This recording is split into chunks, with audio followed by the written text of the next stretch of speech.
Looking to build a better future in the Gulf, exciting job opportunities in Saudi Arabia for Kenyans. Competitive Manpower International Limited is currently recruiting for a wide range of skilled and semi-skilled positions. We are now hiring helpers for 1,200 Saudi riyals, steel fixers at 1,500 Saudi riyals, shuttering carpenters at 1,500 Saudi riyals, masons at 1,500 Saudi riyals, charge hands at 1,500 Saudi riyals, foremen at 1,800 Saudi riyals, scaffolders at 1,200 Saudi riyals, welders at 1,500 Saudi riyals, and plumbers at 1,500 Saudi riyals. Call us today on 020-222-4844 or 0721-506627 or 0733-392180.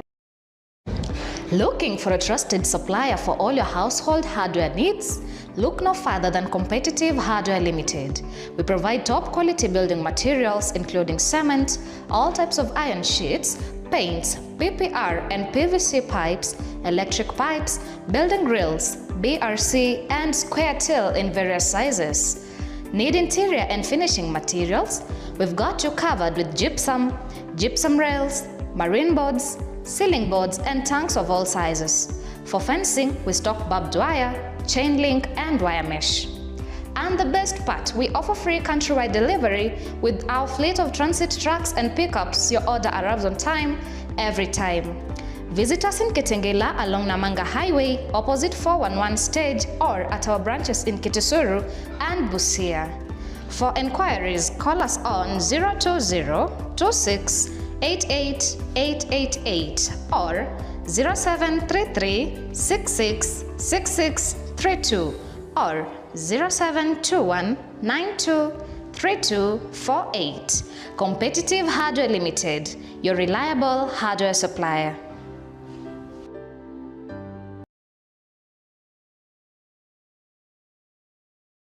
Competitive Manpower International Limited is recruiting delivery riders in the United Arab Emirates. If you have a passion for the road and a desire to work in a fast-paced environment, then this is your chance. Don't wait. Send your applications to competitivemanpower@gmail.com. Want to apply in person? Visit our offices at Kiko Road behind the Casa Hotel, KCB River Road, Nairobi. For more details, call us now on 0721-506627 or 0733-392180. Act fast, opportunities are limited. Secure your spot today and start your journey as a delivery rider in the United Arab Emirates.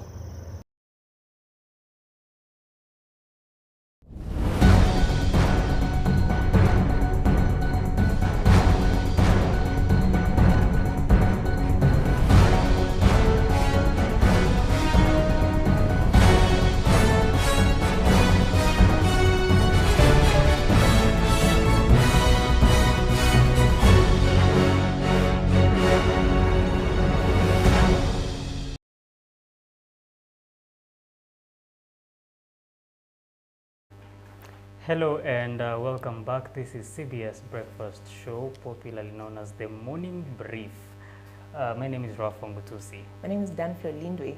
Nice. Now this is the newspaper review. We are starting you off with the headlines first in both the Daily Nation and the Standard before diving deeper into it. So on the Daily Nation, the headline reads, Duale paves the way for Shah tycoons to pocket billions. And on the Standard newspaper, this is Kenya's bold newspaper. The headline reads Goofing Home Away, and it's about President William Ruto actually.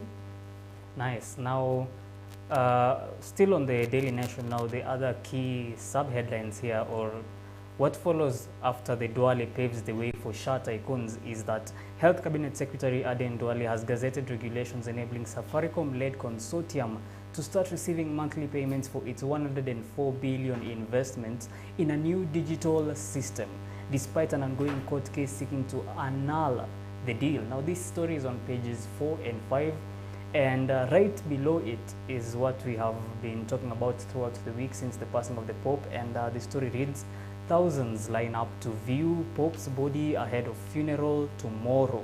So about 2,500 people per hour have been filing past the body of Pope Francis as it lies in state at the St. Peter's Basilica in Vatican. So the picture right there is of the St. Peter's, and yeah, that is how the whole event is being conducted. He is set to be laid to rest tomorrow, and we will be keeping you updated on that in our subsequent bulletins. And on the other side, sub-headlines, Kwame, why IMF debt sums for Kenya did not add up. It turns out that the debt projections made for 2024 were wrong on a big scale, right? Kwame Owino and Maureen Baraza. And then math is now compulsory in senior school. That is on the back page. And Kenya agrees to multi-way funding plan for SGR extension. So Kenya yesterday appeared to agree to China's precondition to fund a railway extension to border with Uganda. So the details emerged after President William Ruto met with Chinese counterpart Xi Jinping in Beijing for bilateral talks as part of the Kenyan leader's state visit to China. So that's what's on the Daily Nation today. And still on the trip to China, so it's actually what the Standard newspaper is focusing on, goofing home and away. They're talking about Ruto's 5-day state visit to China, which is set to end on date 26. It reads, after Kenya's failed bid for the African Union Commission top job was partly blamed on diplomatic blunders under President Ruto's watch, one would expect a lesson was learned. Yet, at a recent forum in Beijing, Ruto appeared to downplay the economic stature of neighbors Uganda and Tanzania in remarks some have called condescending. Is the president still struggling with the art of diplomacy? That's a question the Standard poses. So they also highlight here some of the statements the president made in his speech during his 5 days state visit in China, and what he said. So one, on neighbors' economies. The difference between us and our neighbors is that Kenya is in the middle income category, while Tanzania and Uganda and others are in the least developed countries. They export duty-free, Kenya pays duty. That is what the president said on April 23rd in Beijing. Another statement is on how states trade with one another. And Ruto said, even as we celebrate these achievements, we must confront a sobering truth, which is the post-war multilateral systems is broken, dysfunctional, and no longer fit for purpose. Again, on global funding institutions, he said the Bretton Woods institutions recently commemorated their 80th anniversary 80 years ago. 2/3 of the world's nations did not exist as sovereign states. The IMF was established to buttress the gold standard fixed exchange rate system, a system that collapsed 50 years ago. And on dollar shortage, he said, there has been a mechanism where all traders can trade in the local currency, and we leave it to the Afri-Exim Bank to settle all payments. We do not have to look for dollars. So those are some of the statements from President William Ruto in his China tour. You find the story, the full details of the story on page 4. Other stories highlighted by the Standard newspaper, still on education, is CBC learners get second shot at courses. Another headline, this is international news, Trump turns on Putin after attack. And on sports, starlets face Cameroon in must-win tie. Very interesting headlines here. Yeah, very interesting indeed. Now, getting into the first page of the Daily Nation is the story on the Pope. So it reads, Gospel to be read at Francis' funeral, similar to that used for John Paul II. So why Pope Francis is a pontiff of many fasts, each of the 266 popes who have served the church, since St. Peter has his own unique story. So 83 of them have been canonized and are included in the official list of saints.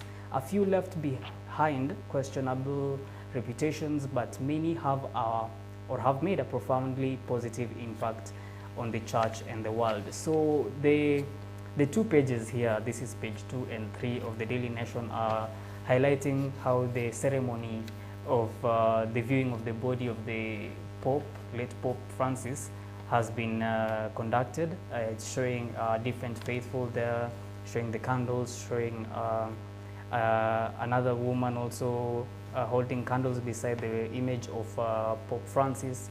It's been quite an emotional week across the world, and we will be updating you on that as we also look forward to who will be the next Pope, considering that the stakeholders all expected to be present are at Vatican, and we'll be conducting this to be updating the public in a few days. So that's quite interesting. Now, a continuation of Kenya's diplomatic ties. Now, the Standard reads, Ruto's remarks risk deepening Kenya's isolation, and they give earlier goofs of his diplomatic mess-ups. And one, they say Ruto bypassed regional bodies by inviting France to mediate DRC conflict. Another one is DRC rejected Kenya's ambassador and boycotted Ruto's EAC summit. Nice. Well, just before we continue, let's take a quick break, and we will be continuing with our newspaper review in a short while.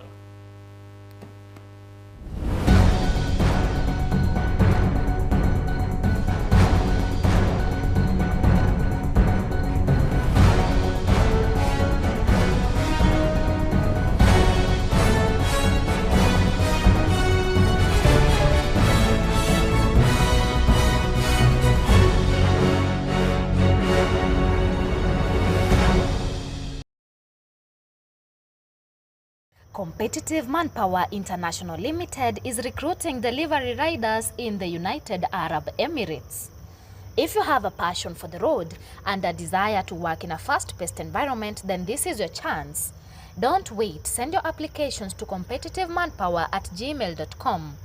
Want to apply in person? Visit our offices at Kiko Road behind the Casa Hotel, KCB River Road, Nairobi. For more details, call us now on 0721 506627 or 0733 392180. Act. First opportunities are limited. Secure your spot today and start your journey as a delivery rider in the United Arab Emirates. Looking for a trusted supplier for all your household hardware needs? Look no further than Competitive Hardware Limited. We provide top quality building materials including cement, all types of iron sheets, paints, PPR and PVC pipes, electric pipes, building grills, BRC and square till in various sizes. Need interior and finishing materials? We've got you covered with gypsum rails, marine boards, ceiling boards and tanks of all sizes. For fencing, we stock barbed wire, chain link and wire mesh. And the best part, we offer free countrywide delivery with our fleet of transit trucks and pickups. Your order arrives on time, every time. Visit us in Kitengela along Namanga Highway, opposite 411 stage, or at our branches in Kitisuru and Busia. For enquiries, call us on 020-26-88888 or 0733-666632 or 0721-923248. Competitive Hardware Limited, your reliable hardware supplier. Looking to build a better future in the Gulf? Exciting job opportunities in Saudi Arabia for Kenyans. Competitive Manpower International Limited is currently recruiting for a wide range of skilled and semi-skilled positions. We are now hiring helpers for 1,200 Saudi riyals, steel fixers at 1,500 Saudi riyals, shuttering carpenters at 1,500 Saudi riyals, masons at 1,500 Saudi riyals, charge hands at 1,500 Saudi riyals, foremen at 1,800 Saudi riyals, scaffolders at 1,200 Saudi riyals, welders at 1,500 Saudi riyals, and plumbers at 1,500 Saudi riyals. Call us today on 020-222-4844 or 0721-506627 or 0733-392180.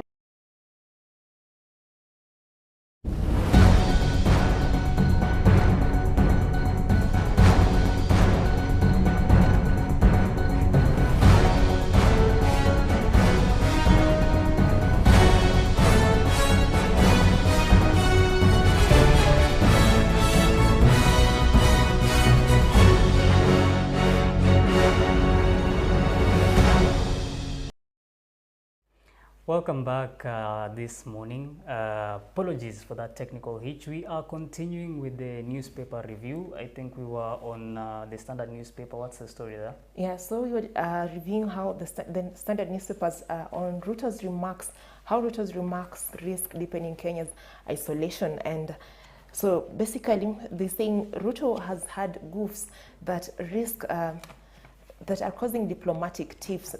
And one of them, is, according to the Standard, is how Ruto bypassed regional bodies by inviting France to mediate Democratic Republic of Congo conflict. Ruto also, the DRC rejected Kenya's ambassador and boycotted Ruto's EAC summit. Another goof is Kenya's backing of DRC factions alienated neighbors. Pro-Israel stance upset African Muslim countries. Another one is Ruto often bypassed diplomatic protocols in global remarks. And Ruto anti-dollar rhetoric strained U.S. ties. And Ruto's SADR flip-flop angered Morocco and caused embarrassment. And finally, Sadiq and ECOWAS backed Djibouti over Kenya during AEC Commission chairperson vote. So here a comment also by Peter Kagwanja. He says, we should not just simply look at diplomatic endeavor as an opportunity for clinching quick deals. We also have to leverage on the political and social cultural relationships. So we're hoping to see how that story develops. Will maybe Uganda and Tanzania respond to the remarks by the president in China, calling them less developed countries? Yeah, and maybe we can have a response from diplomats in the country on how this should be handled. Mm-hmm. Interestingly, it caused quite a stir on social media. Yes. Some saying that it is obvious that the two countries are not as developed as Kenya, considering or comparing our GDPs, and also considering that Kenya is set to be the biggest economy in Africa after Ethiopia is set to seek some financial support from IMF and some small devaluation on their end. So we'll see what the diplomats have to say on that. However, continuing now on the Daily Nation, the headlining story now on page 4 and 5 that reads, Duale paves the way for Shah tycoons to pocket billions, says Health Minister publishes regulations paving the way for Safaricom-led consortium to start receiving monthly payments on 104 billion investment in a digital health system. So we've talked about this before. There are 3 companies that are facilitating the technical part of the Social Health Authority to ensure its distribution, and this is being led by Safaricom due to their wide network. So according to Aden Duale, he's quoted here saying that the contract implementation on plan is 2 years. Each subsystem has its own timeline and all are progressing as per the contract. So the legal hurdle that Shah has been facing in relation to this story is that in September of 2024, Busia Senator Okiya Omtata filed a petition challenging the legality of both the Social Health Insurance Fund, SHIF, and the award of the contract to the Safaricom Consortium. So Mr. Omtata argues that the system will remain the intellectual property of the Safaricom Consortium after the 104 billion investment is recouped. So he adds that the DHA was the agency that should have provided or proved, the consortium says, that the procurement process was followed, and the Attorney General Justin Muturi gave the projects the green light. So according to this specific story, there is a bit of a conflict on that end. However, we will also be seeing how this story develops, because Safaricom is one of the biggest players. SHA is a system that should be facilitating the health needs of every single Kenyan, and it has been facing technical hitches, legal hitches. So this might be progress on one end. However, we'll wait and see what the courts will decide on that end. And still on Ruto's 5-day state visit to China, among the topics the president is actually pushing for, according to the Standard newspaper, is direct flights, the standard gauge railway extension, and trade tops the list of Ruto's and Jinping's deals. And here it reads 20 direct flights. This is the number of years that Kenya Airways has been flying in China's trade hub. Kenya and China are working on an agreement for direct flights to other cities. So we are hoping to see how that goes. Also at the top of the list is the SGR extension, which was done, initially the SGR was done under the Jubilee government with former President Uhuru Kenyatta, and now there could be a possible extension. That is if China actually agrees to fund this new project. We're hoping to see how that goes. What are some of the goodies the president will come back home with? We will be keeping you updated on that. Nice. Still matters Ruto and China. This specifically on SGR, it's set to be from Naivasha to Malaba, and there are 14 signed deals. As highlighted here, the first one is an MOU on cooperation in the railway sector, that is the SGR, where there will be a review of laws, regulations and policies, as well as the development of railway technical and operational standards.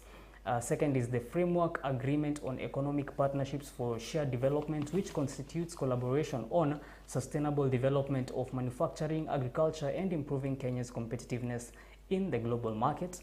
Third is the memorandum of understanding on blue economy, fisheries, and maritime affairs cooperation. Another MOU on scientific and technological cooperation. Cooperation plan on jointly promoting the Belt and Road Initiative, where both countries will strengthen cooperation in infrastructure, trade and investment, digital economy, finance, education, talent cultivation, cultural tourism, and people-to-people exchanges. So still on these road initiatives, one of the main projects being looked forward to is the Nithi Bridge, which has been claiming the lives of many. It is set to be remodeled, or at least redesigned, to prevent more loss of lives. So that is one of the plans fitting in that fifth deal.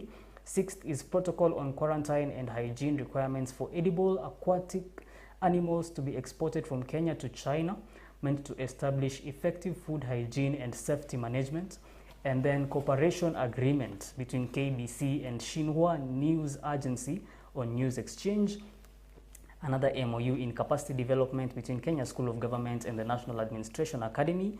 Another MOU on joint implementation of the 2025 Human Resource Development Cooperation Plan. Another MOU on vocational education cooperation.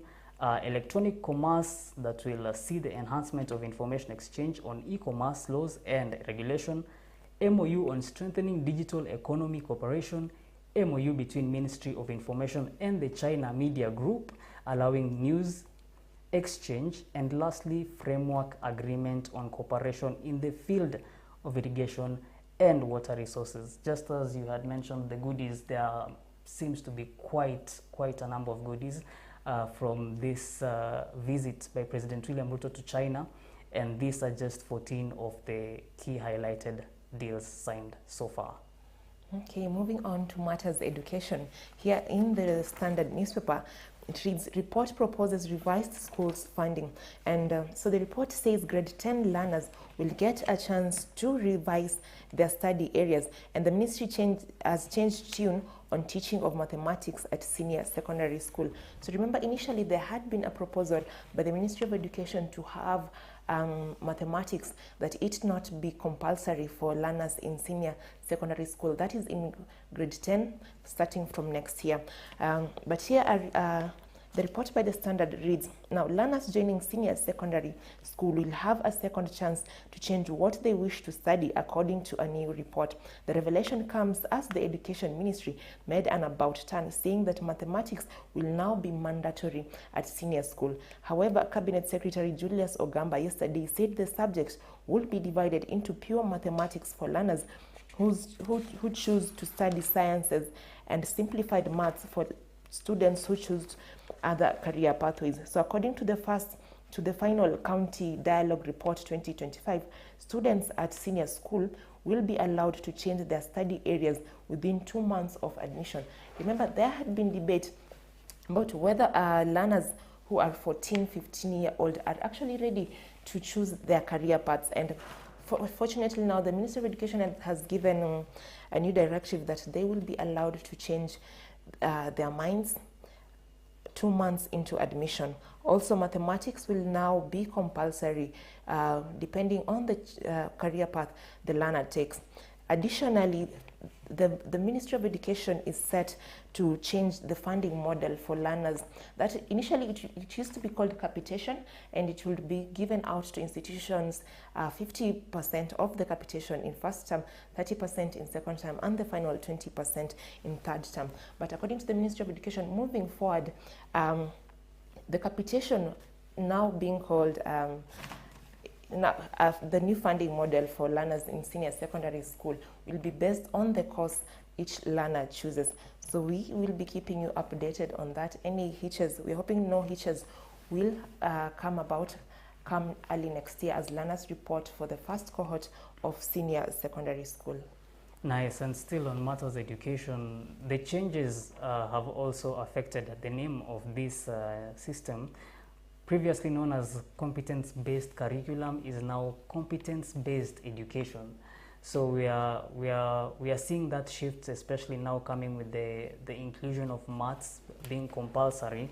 However, just more highlight on that is that despite maths being compulsory, it will still be divided depending on the interests of the learners. So for those in STEM, they will be doing the proper maths in all its forms.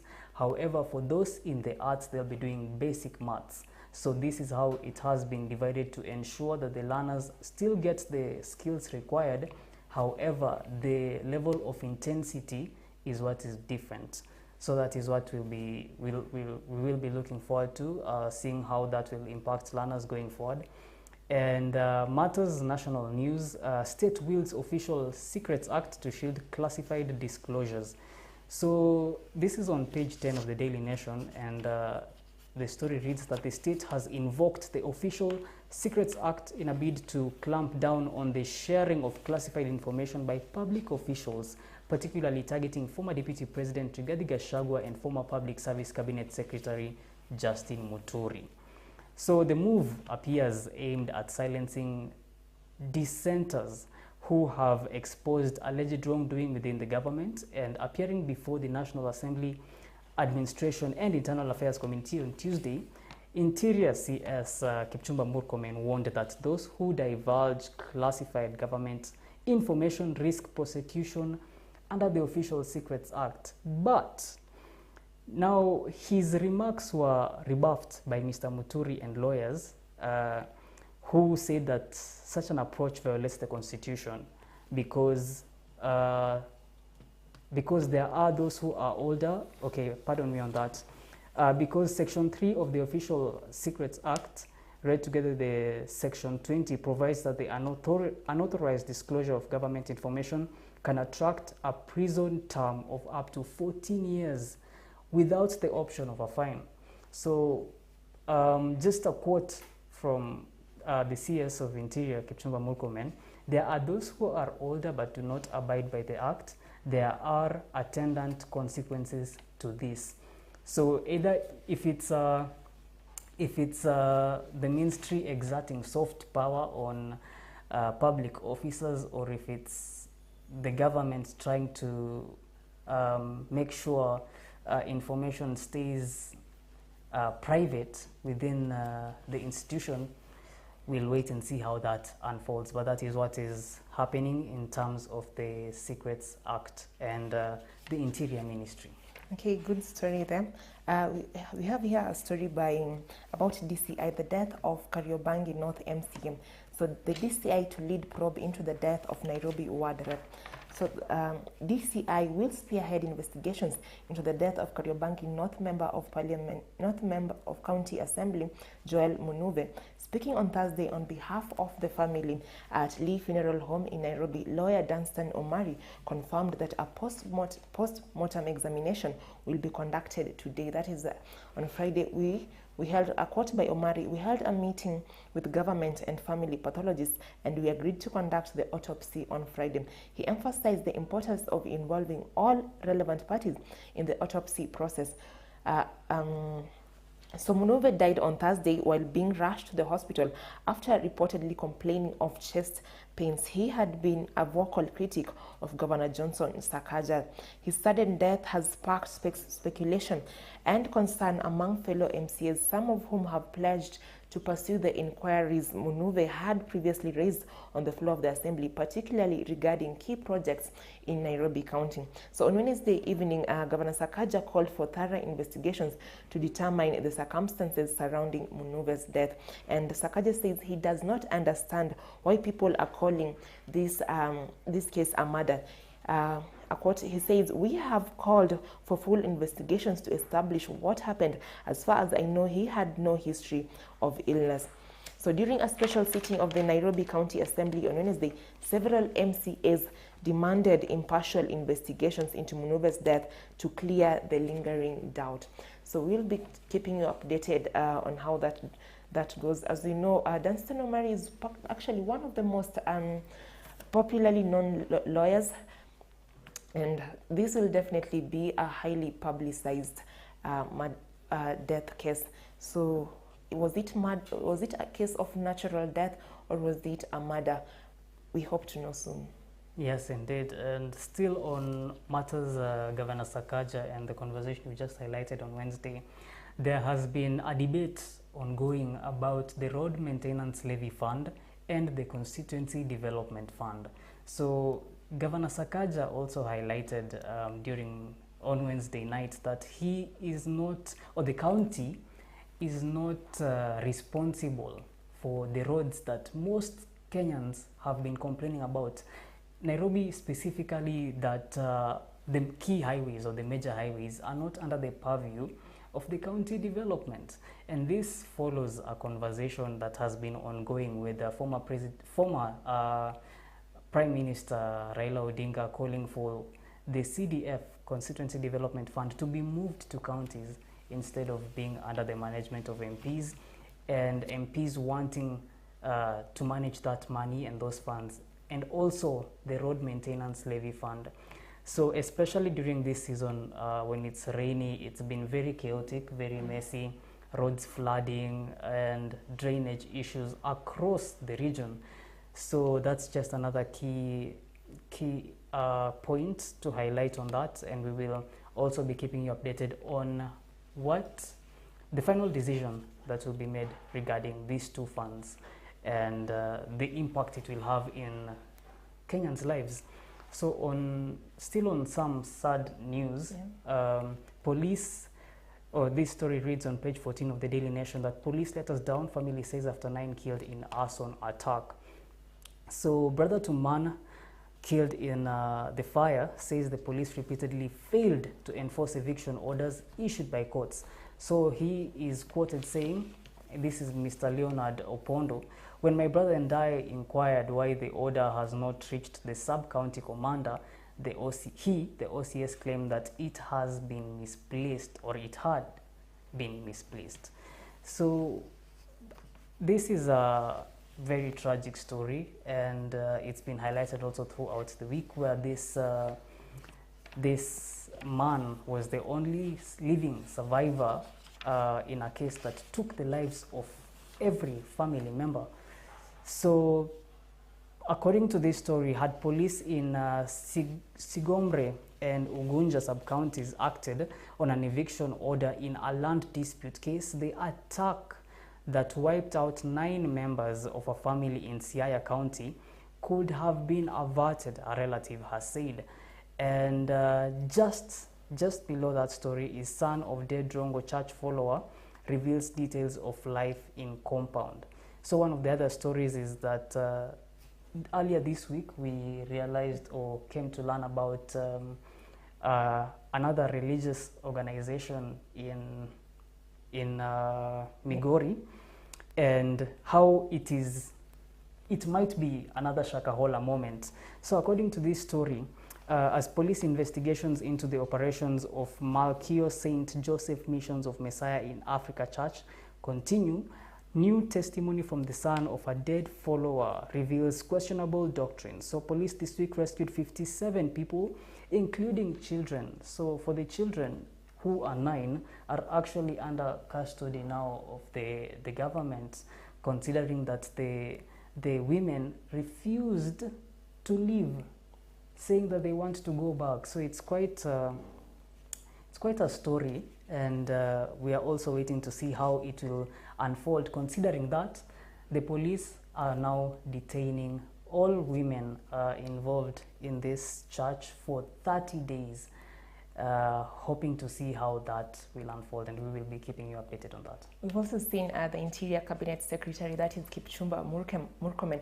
He has told chiefs, following this Migori new cult church, he has told chiefs and security agencies across the country to be on the lookout for any suspicious activities that go on in religious institutions. And we are hoping maybe someday one of the leaders in the country can address the issues of church. The area needs to be regulated. So regulations of religious institutions to avert such cases. Because last year we had up to more than 400, it was in 2023, we had more than 400 people were reported to have been killed, to have died after fasting to death in Shakahola. And that case is still ongoing. We still, 2 years later, we have a new case in Migori where 2 bodies were found dead inside the church, which led to the investigations and the uncovering of this new cult in Migori. So eyes on that. Eyes on that for sure. Now, before we continue, we'll just take another quick break to give you some space to also freshen up as we continue this morning's highlight of the newspaper review. Stay with us right here on CBS Breakfast Show.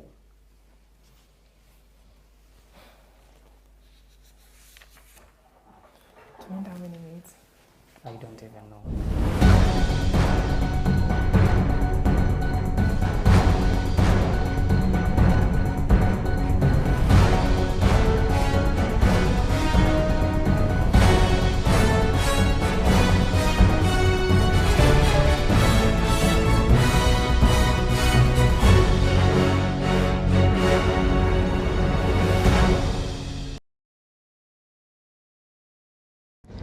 Looking for a trusted supplier for all your household hardware needs?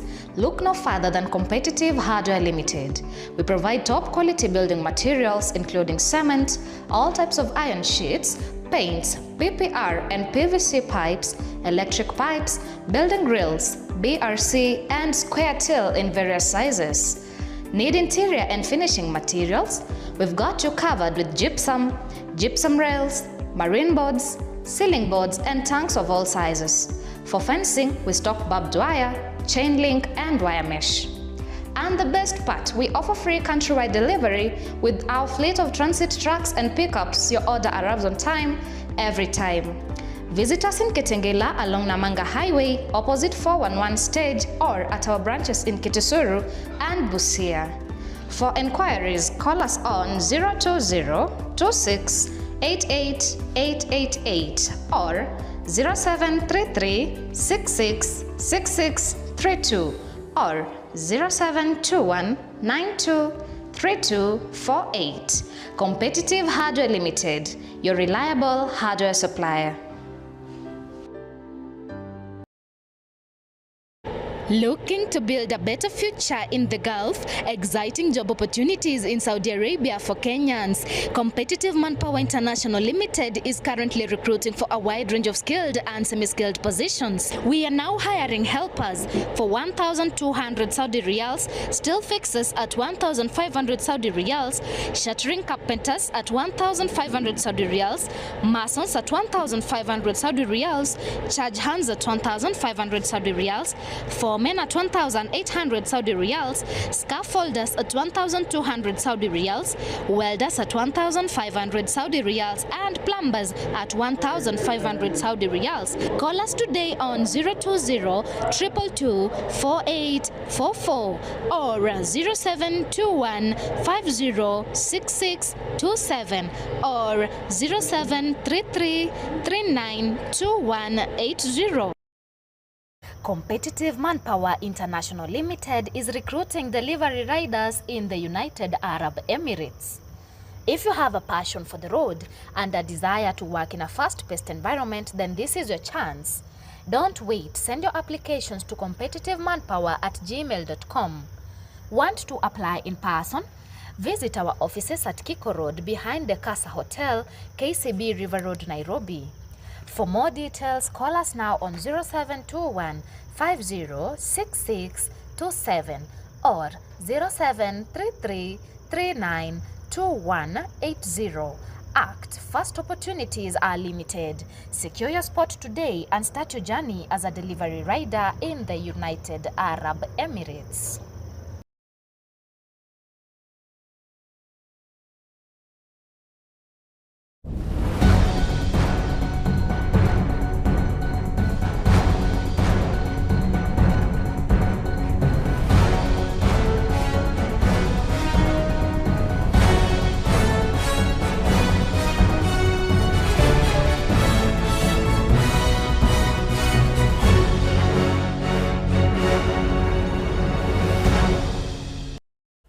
Welcome back. This is the CBS Breakfast Show, and we are continuing with our breakdown of the different events happening across the country.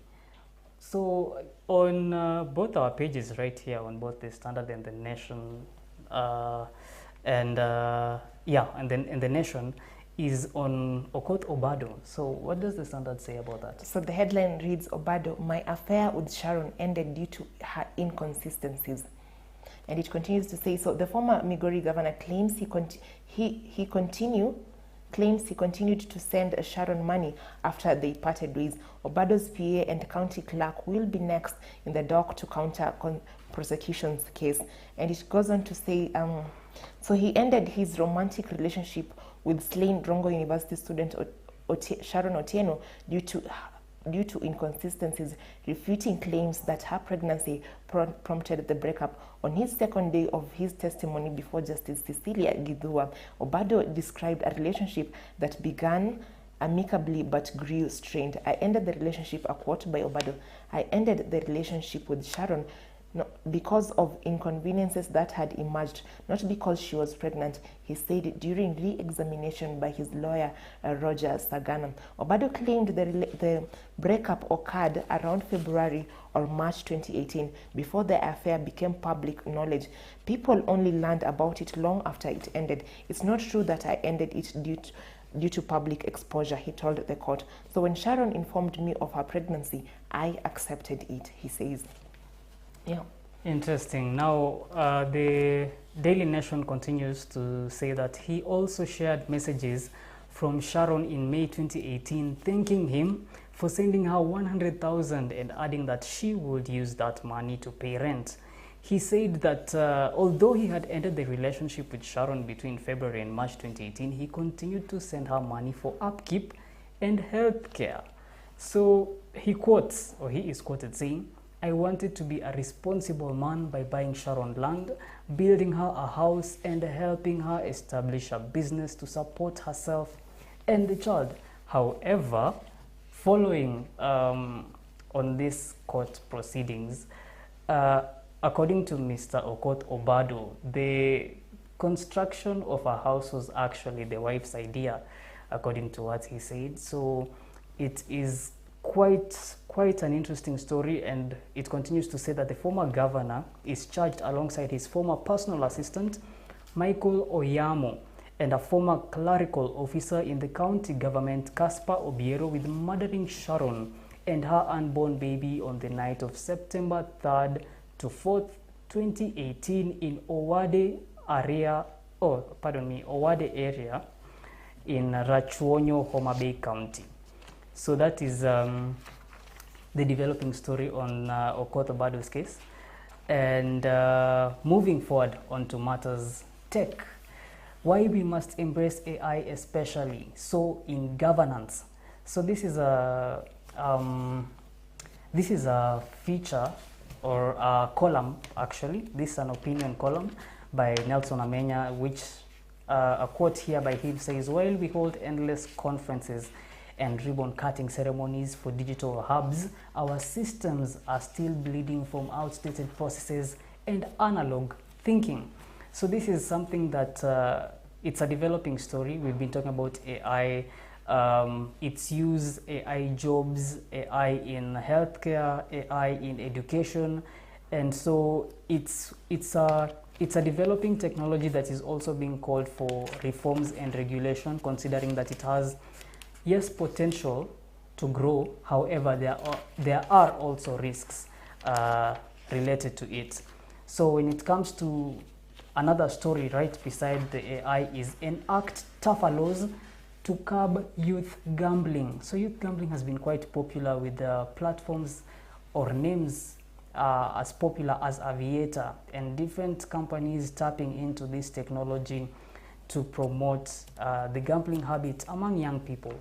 So this opinion piece by Lawrence Kitema says that online gambling sites are always open, frequently require little age verification, and are built with tricks to keep customers interested. So we are waiting to see how this develops. Just recently, earlier this week, we talked about how the taxation has been reduced on some of these betting companies. So when it comes to gambling, we will see what the government will do in relation to this, especially the Ministry of ICT, and how more young people can be protected from the harmful effects of gambling. And still on youth, we are having here a case from the University of Nairobi where police have launched investigations into the death of a medical student who died in the campus pool. So the police have launched an investigation into the death of a University of Nairobi student whose body was discovered in a pool at the institution's main campus in Nairobi. Now, the deceased, identified as Dennis Kamunya, had reportedly shared cryptic messages on his social media accounts, though without revealing the reason behind the decision. So the cryptic message is quoted here: "At the bottom of the pool, down there where the water is silent and deep, I rest where the bubbles and secrets sleep. I didn't mean to cause a fuss or offense," reads one of his messages on his social media accounts. His classmates realized around 3 p.m. that he had shared a message indicating suicidal intent. They rushed to his room and, after breaking in, discovered he was missing already. So John Orindi, a communications affairs officer at the university, said that is what John Orindi, the communications director at the university, said. So Kamunya, that is the student, was a third-year medical student, and according to his peers, he had been facing personal challenges. There are also indications he may have been struggling with drug abuse, Orindi said. On Tuesday, officers from the homicide unit visited the university to begin their investigations. A sad story, that one. Very sad indeed. We are hoping, we are hoping justice investigations can show what really happened, and that youth can have platforms where they can discuss the challenges they are facing instead of choosing to take away their own lives. And still another story here in the Standard newspaper, Kalonzo Wamalwa slam Ruto and rally opposition. So opposition leaders have criticized the government over what they term as punitive taxation and popular policies and a foreign policy that is damaging Kenya's diplomatic standing. So in separate addresses, DAP Kenya party leader, that is Eugene Wamalwa, and Wiper party leader Kalonzo Musyoka condemned the Ruto administration's handling of Kenya key national issues, including what they described as the unconstitutional disposal of strategic public assets without public participation. So the leaders further accused President Ruto of pursuing an undiplomatic foreign policy that has unsettled relations with several East African nations. So on the upcoming Finance Bill 2025, Wamalwa warned that the opposition would take to the streets if the government imposes further taxes on already overburdened Kenyans. So as opposition, this is a quote by Wamalwa. He says, as opposition, we will go to the streets if they are going to increase taxes.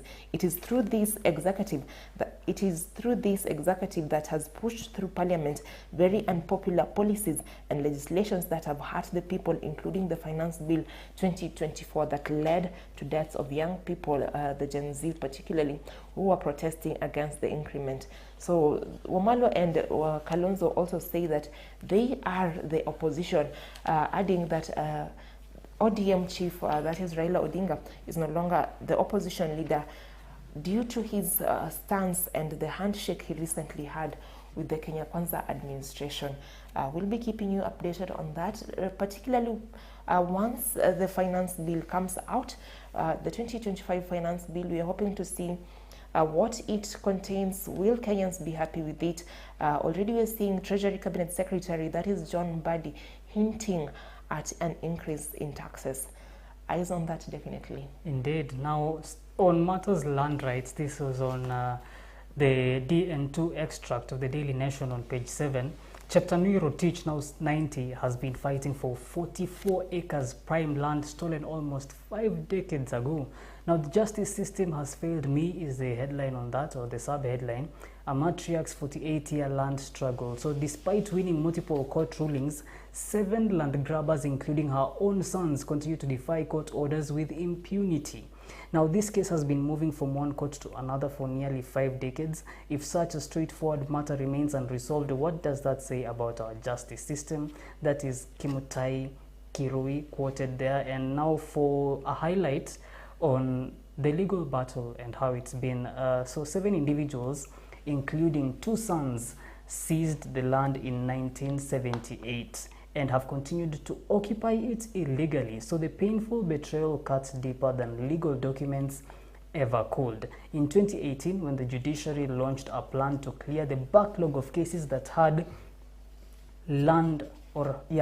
languished in court for more than 5 years, decades-old case would finally be resolved, yet disappointment followed once more. In 2023, a court ordered the defendant to amend the land register to reflect Cheptanui as the legal owner. 5 defendants were explicitly ordered to keep off the land. She now looks to CJ Koome as perhaps her last hope.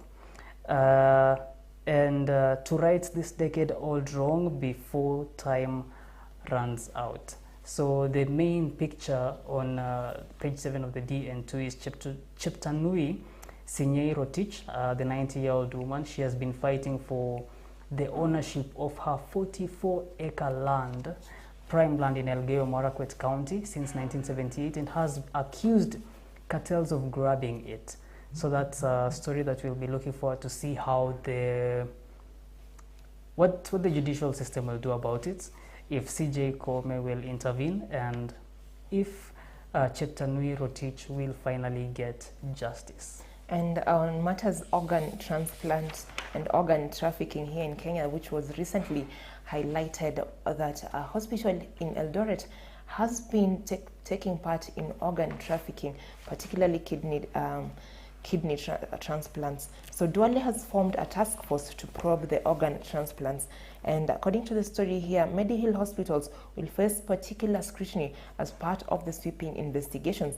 The team, chaired by Professor Elizabeth Bukusu, will serve for a period of 3 months, and they are also expected to give recommendations. So the recommendations are expected to address the gaps, systemic weaknesses, professional or criminal misconduct, and any other issues uncovered during this inquiry.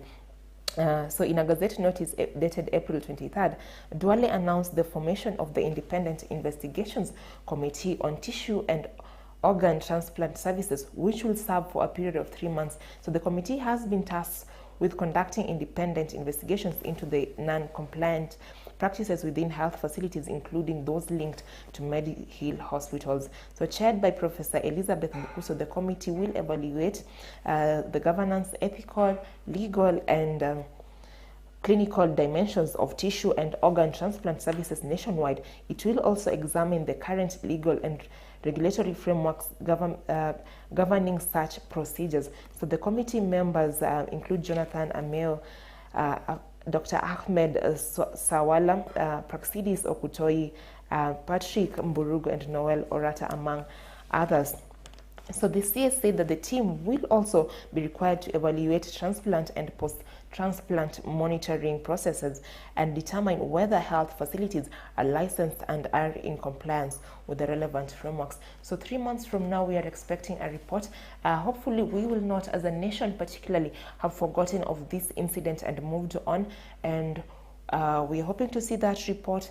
We're hoping to see regulatory changes, these gaps highlighted, and changes to ensure that the medical profession is actually dignified, and that Kenyans can feel they trust their doctors. Yeah. Nice. Still on matters health, an interesting fact that we have for you today on Did You Know is it's World Malaria Day.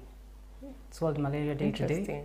And a story here highlighting that is that to fully harness the power of modeling Kenya's needs, Kenya needs local experts who understand both the math and the local health landscape. So that is by Geoffrey Githinji. Now, as the world marks World Malaria Day, we are reminded not only of the progress we have made, but also of the urgent work that remains critical. So imagine a Kenya where malaria upsurges are anticipated, where interventions are not just widespread, but also smart, targeted, and cost-effective.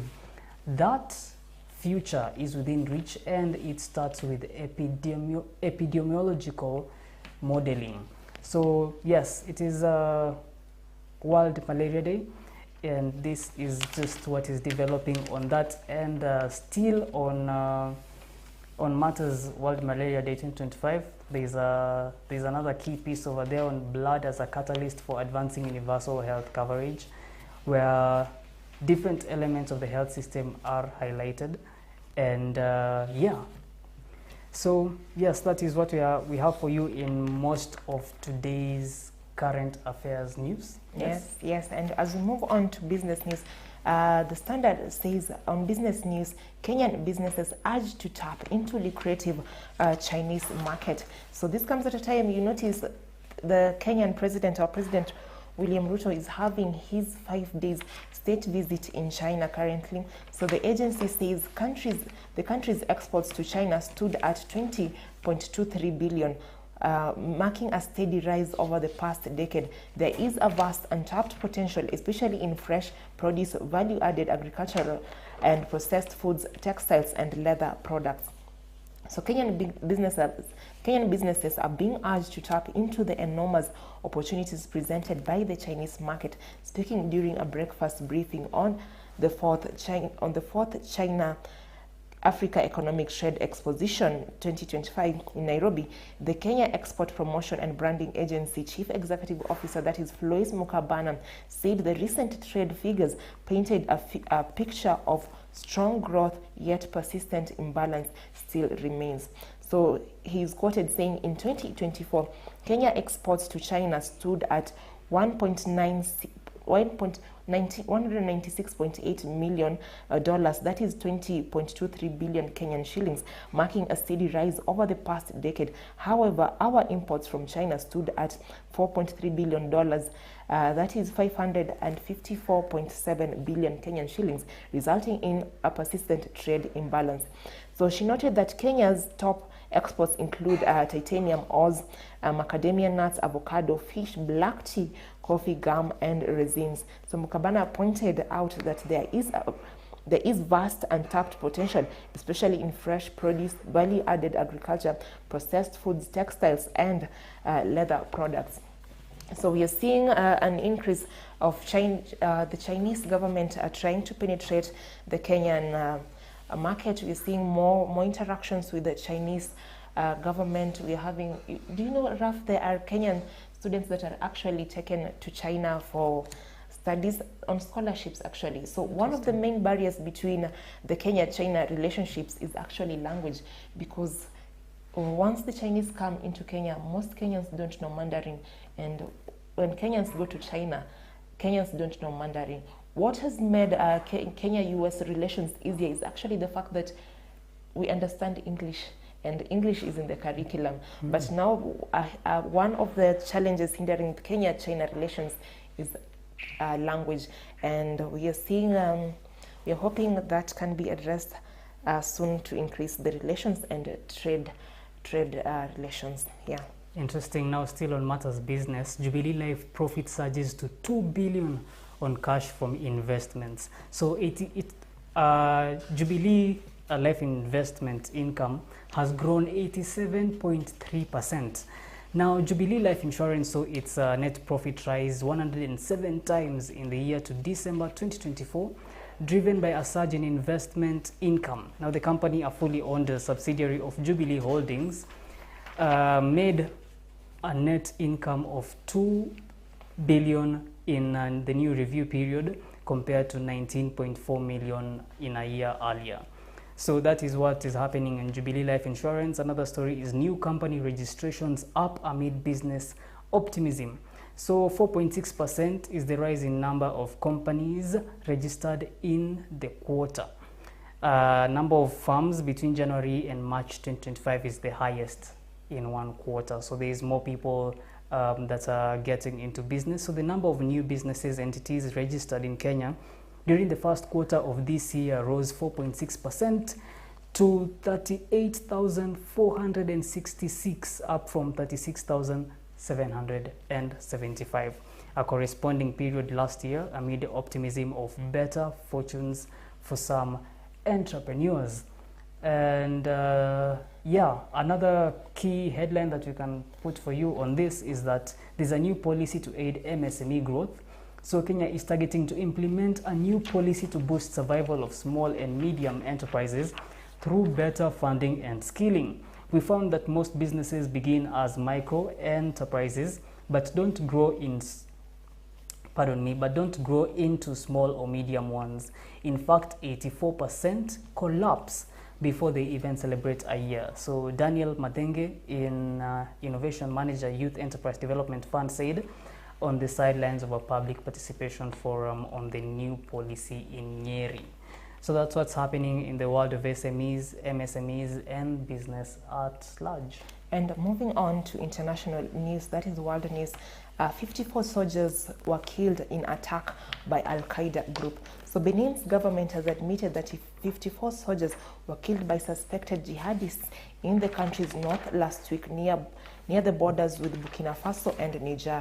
So the authorities had previously said that only 8 soldiers were killed. The revised figure makes it the deadliest known attack since insurgents began operating in northern Benin at the beginning of the decade. So the attack has been claimed by an Al-Qaeda-linked group, that is Jama Nusrat al-Islam wal Muslim, which is based in Mali, but has been in recent years expanded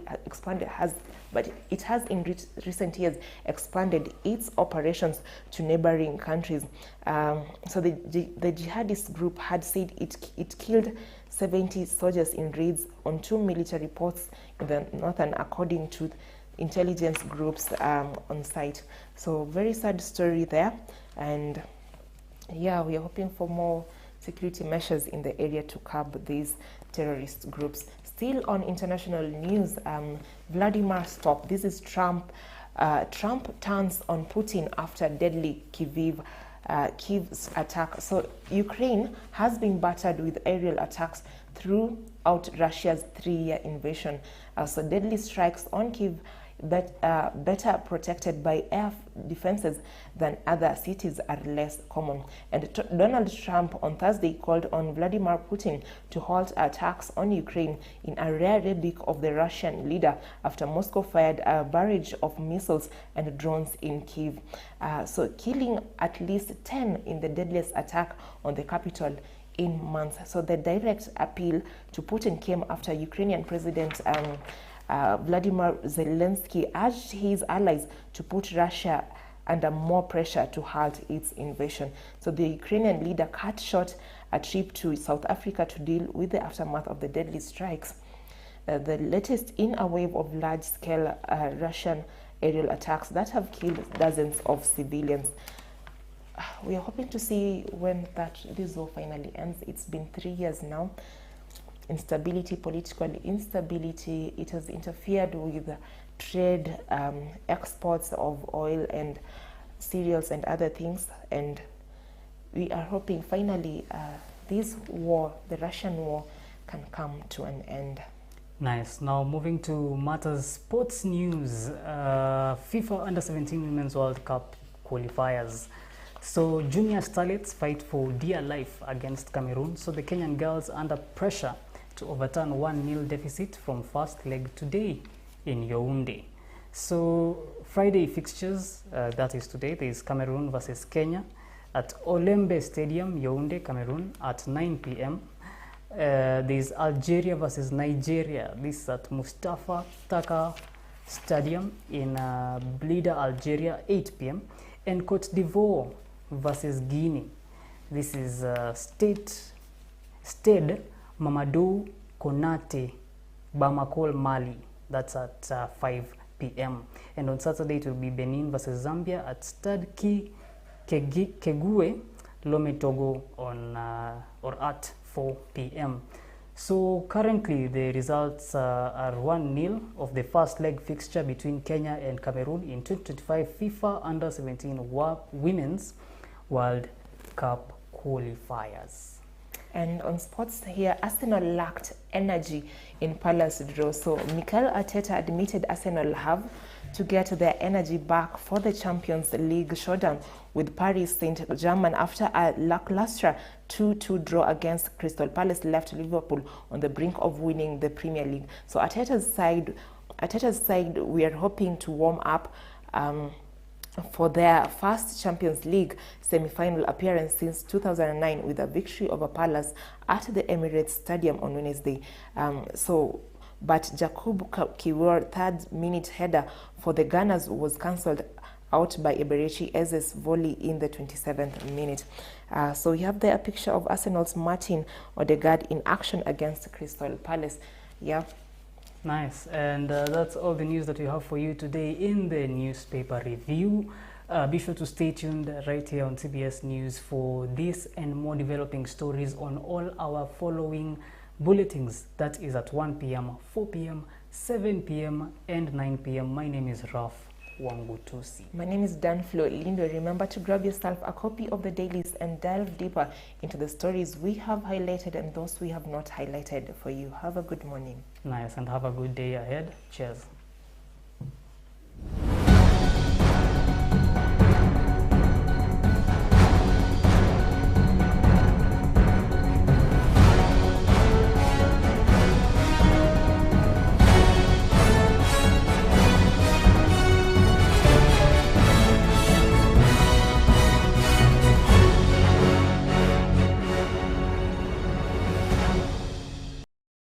Competitive Manpower International Limited is recruiting delivery riders in the United Arab Emirates.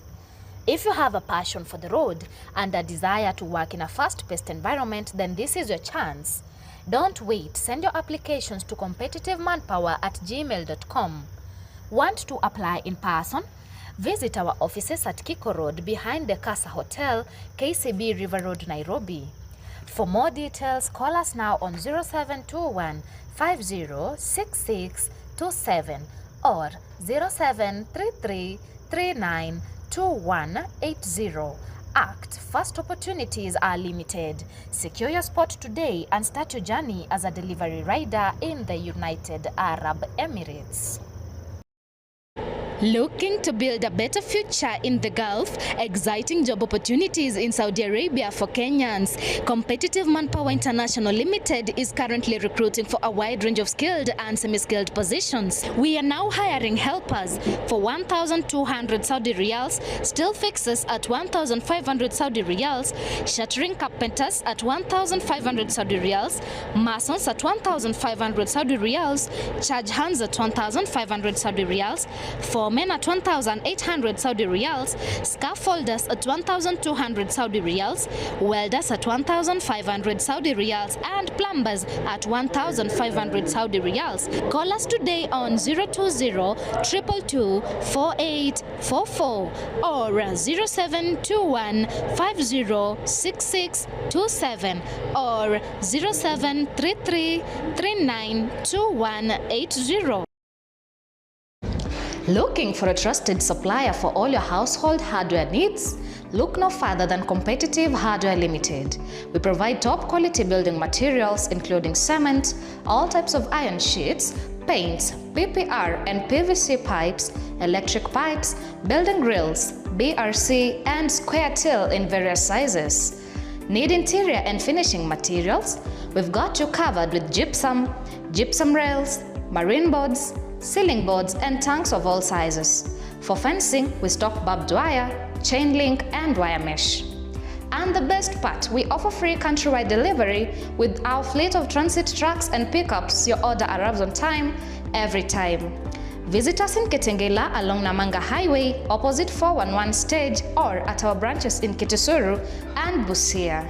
For enquiries, call us on 020-26-88888 or 0733-666632 or 0721-923248.